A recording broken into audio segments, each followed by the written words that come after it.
जंतर मंतर पर छात्रों के प्रदर्शन के बीच लगातार ये सवाल उठ रहा है कि आखिर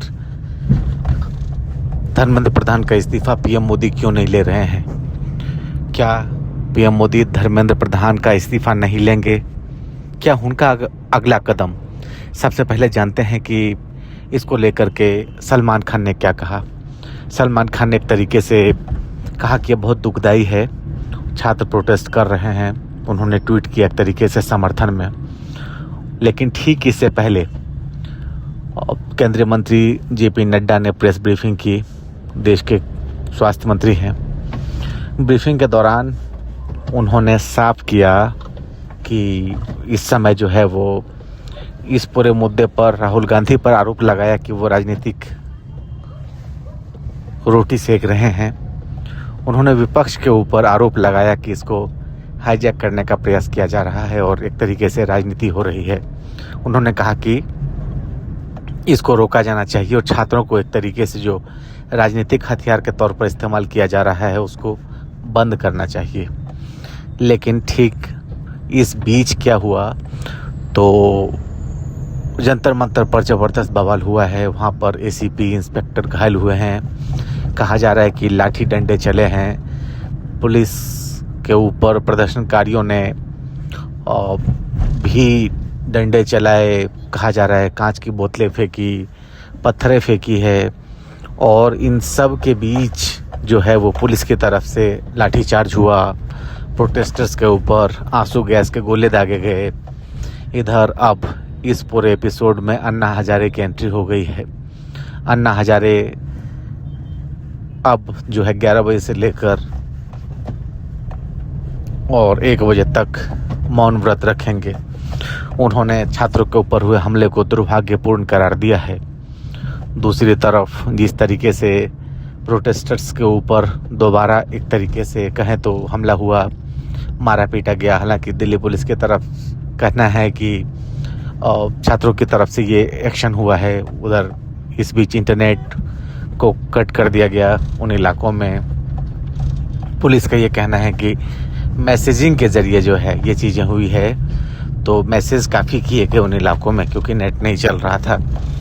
अब सवाल ये उठ रहा है कि क्या धर्मेंद्र प्रधान इस्तीफ़ा देंगे, क्योंकि इसको लेकर सोनम वांगचुक इससे पहले अपना वीडियो उन्होंने मेदांता हॉस्पिटल से जारी किया है और उनको इस वक्त मेदांता हॉस्पिटल में शिफ्ट किया गया है। तो वहाँ से सोनम वांगचुक ने कहा कि उनके अनशन के 25 दिन हो गए हैं लेकिन वे अभी भी ज़िंदा हैं। उन्होंने कहा कि छात्रों के ऊपर जो केस लिए गए हैं वो वापस लिए जाएं, मांगे पूरी हो तो अनशन तोड़ने के लिए तैयार हैं। तो ये एक तरीके से सोनम वांगचुक की तरफ से कहा गया। इधर जो प्रदर्शनकारी छात्र दिल्ली के जंतर मंतर पर जुटे हुए हैं वो अपनी जिद, अपनी मांग को लेकर वहाँ लगातार अड़े हुए हैं। लोगों को बुलाने की अपील की जा रही है।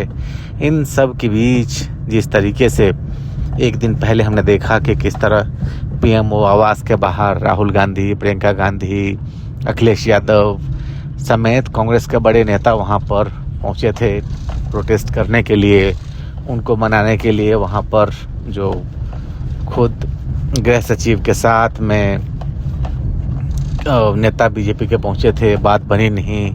फिर अमित शाह ने मीटिंग की और उसके बाद जो है वो राहुल गांधी को वहां से हिरासत में लिया गया और छत्रसाल स्टेडियम मॉडल टाउन के पास छोड़ा गया था। प्रियंका गांधी को वहां से उठाकर दिल्ली के मंदिर मार्ग थाने पर छोड़ा गया। अब जिस तरीके से लगातार इधर संजय सिंह आम आदमी पार्टी ने ट्वीट किया कि राहुल गांधी प्रोटेस्ट इसीलिए कर रहे हैं क्योंकि वो छात्रों के आंदोलन को कमज़ोर करना चाहते हैं।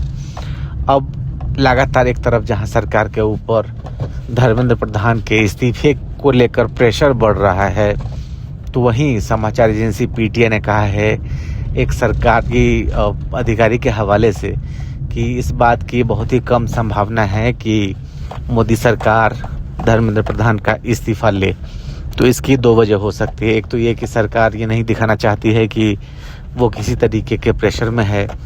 दूसरा, सरकार लगातार अब कह रही है कि हम संसद में नीट पेपर लीक पर चर्चा कराने के लिए तैयार हैं। तो ये कह सकते हैं कि पूरे मामले पर सरकार बैकफुट पे भी है।